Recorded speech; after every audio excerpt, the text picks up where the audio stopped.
হাদির মৃত্যুতে গাইবান্ধায় ৩ উপদেষ্টার পদত্যাগ ও বিপ্লবী সরকারের ডাক। শুক্রবার ১৯ ডিসেম্বর বাদ জুম্মা গাইবান্ধা পৌর পার্ক থেকে গাইবান্ধার সর্বস্তরের ছাত্র ও জনতার ব্যানারে ইনকিলাব মঞ্চের মুখপাত্র শরীফ ওসমান হাদি হত্যার প্রতিবাদে বিক্ষোভ মিছিল বের হয়। মিছিলটি শহরের প্রধান সড়ক প্রদক্ষিণ করে গাইবান্ধা কেন্দ্রীয় বাস টার্মিনালে পৌঁছে সড়ক অবরোধ করে ব্লকেট কর্মসূচি পালন করে। কর্মসূচি পালনকালে আইন উপদেষ্টা, স্বরাষ্ট্র উপদেষ্টা, পররাষ্ট্র উপদেষ্টার পদত্যাগ চেয়ে বিপ্লবী সরকারের ডাক দেয় বিক্ষুব্ধ জনতা। আমাদের হাদি তার ছিল অনুপ্রেরণা, যেন আমাদের সন্তান চলে গেছে।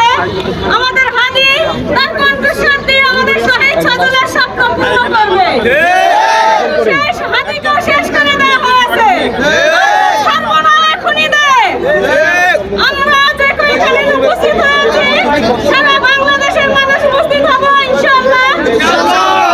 আমরা চাই প্রথমে আইন উপদেষ্টার পদত্যাগ, স্বরাষ্ট্র উপদেষ্টার পদত্যাগ, তারপর চাই পররাষ্ট্রমন্ত্রীর পদত্যাগ। এদেরকে পদত্যাগ না করা পর্যন্ত আমাদের জুলাই বিপ্লবে যারা অংশগ্রহণ করেছিল কারো মুক্তি নাই। এই বাংলাদেশের যে স্থিতিশীল পরিবেশ, এটিকে নস্যাৎ করার জন্য উঠে পড়ে লেগেছে। তারই অংশ হিসাবে তারা আমাদের হাদি ভাইয়ের বুকে মাথায় গুলি চালিয়েছিল। আজকে হাদি ভাই গুলিবিদ্ধ হয়ে মৃত্যুবরণ করেছে। কালকে আমি গুলিবিদ্ধ হব, আপনি গুলিবিদ্ধ হবেন। এভাবেই কি গোটা বাংলাদেশ চলতে থাকবে?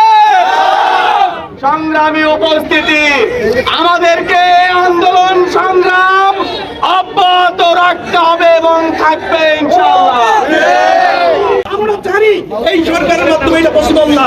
এই জন্য বাংলাদেশে এই মুহূর্তে দরকার আমাদের একটি বিপ্লবী সরকার। আমাদের বিপ্লবী সরকার গুলি আমাদের এই স্বপ্ন পূরণ করতে পারে। লাস্টে আমি বলবো, শরীফ ওসমান হাদি আমার ডিপার্টমেন্টের ছোট ভাই, আমার খুব ছোট ভাই। ওর যে আন্দোলনটা আমি নিজে দেখেছি, ওর আন্দোলনটা ছিল ইনসাফের লড়াই।